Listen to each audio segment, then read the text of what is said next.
But in order to fill the seats at an annual event or a bowl-a-thon, it means that you have to be passionate about the mission of the organization and its results. It means that you, on a weekly, on a monthly basis, want to share what you are doing, particularly when people are complaining about life circumstances. As an ambassador, as a board member for Unlocking Futures, you get to share a story that has so much fire. So it's a pleasure and a privilege to understand, to introduce a one-year membership, a board member that's been on board for 1 year. Carla. Right.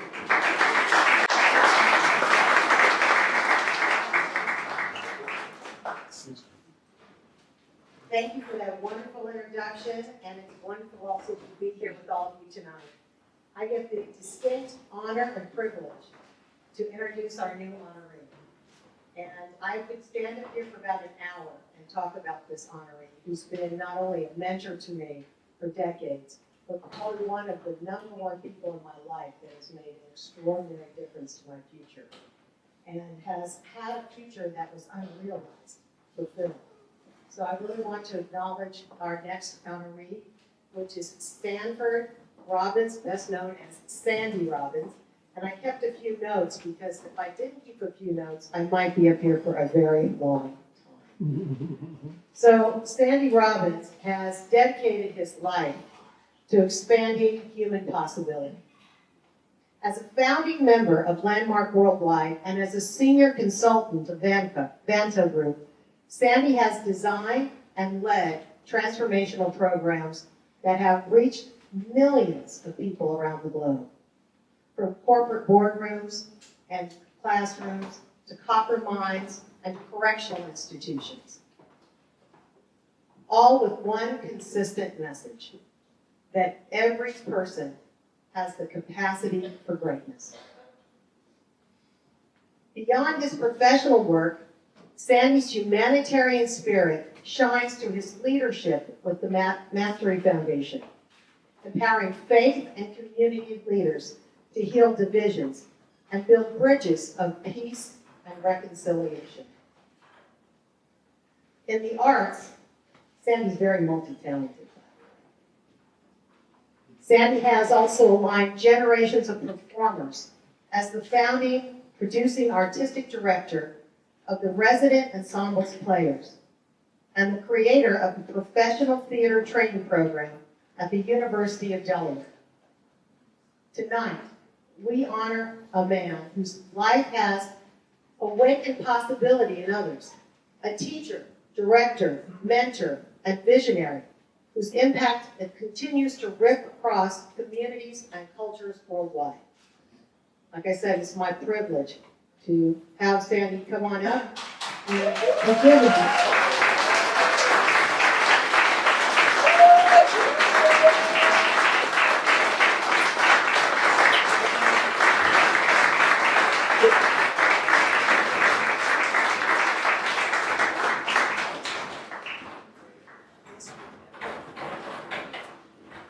I was wondering who would talk. So, ladies and gentlemen, board members, friends, family, brothers and sisters, and I may say comrades, and of course, Claudette, our unstoppable, undauntable force. I can't say how much I appreciate being acknowledged in this way.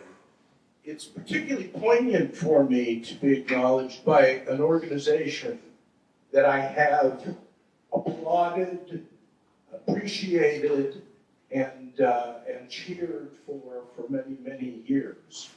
Can you hear me in the back? Okay, good. So this is an extraordinary organization, as you all know. As it says on the website, it's an organization that serves young people, families, and youth service professionals to transform struggle into strength, healing into hope, and possibility into reality. And that's exactly what they do. Claudette Fizan has been who's the co-founder and the beating heart of this organization, has been one of my personal heroes for over 40 years.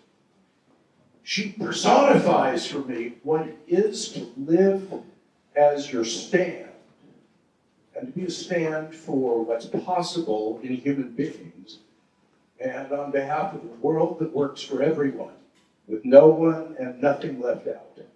So it is humbling to receive this award from this organization. I've seen Claudette and her colleagues embody and instill in young people two powerful sentiments that for me are best expressed by the great poet Langston Hughes when he said, "When starting out to build a world, one starts first with oneself." And said, when people care for you and cry for you, they can straighten out your soul. And that's what this group does.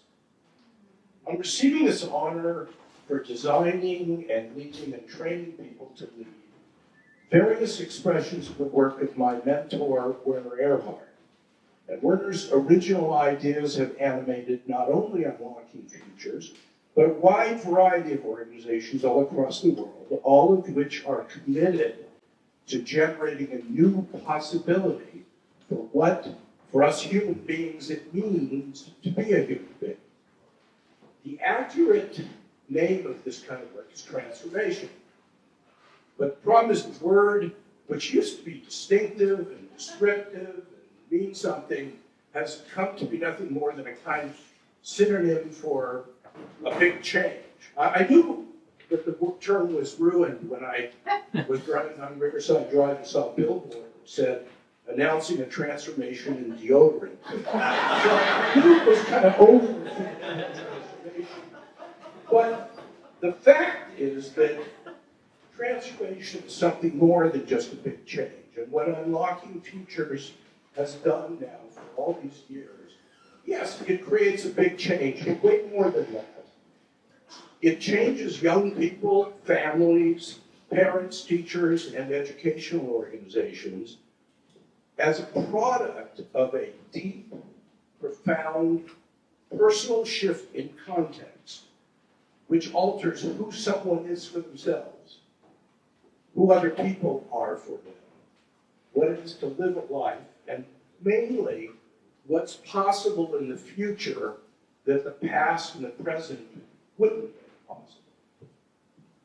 And when that happens to a human life, nothing is ever the same. The other word beyond transformation that distinguishes, from my perspective, this organization is the word sustainability. The dictionary says that it comes from the Latin, which means to hold up, to furnish with means of support, and to endure over time. And Unlocking Future participants, they may come for a single program, but what they take away lasts a lifetime. One of the many methods that Unlocking Futures uses for sustainability is particularly moving to me because they instill in their participants a commitment to pay it forward, a commitment to share their transformation with their colleagues, with their community, with their families, in a way that when that one life is transformed, it ripples beyond what you can even see or count. So, the number of mentors and coaches and board members and staff of this organization that began as a participant in one of their programs is staggering. That doesn't happen.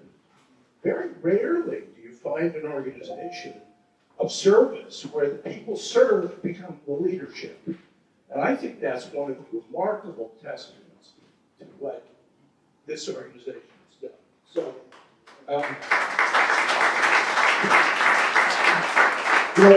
it embodies what the youth, yeah, I'm switching.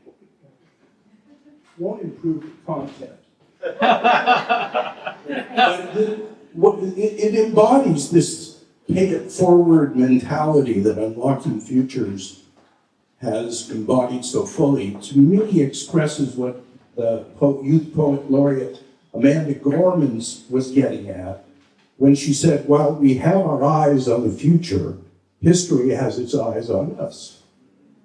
So I'm going to close with 3 brief thoughts. First, I get entirely too much credit for what is actually being accomplished by my colleagues and partners at Landmark Worldwide, at the Vanto Group, and at the Mastering Foundation. And I want to let you know that I share this great honor with everyone there. And secondly, I want to let you know that anything I've been able to contribute is in large part because I married a saint and got really lucky. And thank you, Kate.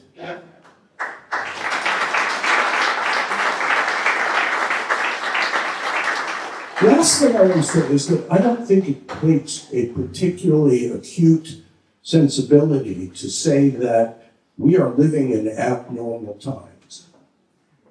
And we are in the midst of a sea change that none of us could even say how it will turn out. So in a turbulent and completely uncertain moment like this one, what do you bet on? What do you invest in? What do you stand for? Well, my answer is very simple. The one thing that can withstand uncertainty and shifts of the wrong kind are the lives of young people. And you transform those lives, and you can create a powerful future, a future in which our communities are empowered and able not only to withstand the assaults of the present, but build something for the future. So I think that even in this unusually difficult time, this is the moment to support this organization, and I'm grateful to all of you who are here doing exactly that. So I want to finish this with what Eldridge Cleaver has to say about this moment and how we deal with it. He says, and why does it make you sad to see how everything hangs by such thin and whimsical threads? Because you're a dreamer, an incredible dreamer with a tiny spark hidden somewhere inside you which cannot die, which even you cannot kill or quench, and which tortures you horribly because all the odds are against that spark continually burning. And in the midst of the foulest decay and putrid savagery, this spark speaks to you of beauty, of human warmth and kindness, of goodness, of greatness, of heroism, and it speaks to you of love. Thank you for your commitment. Thank you for this great impact.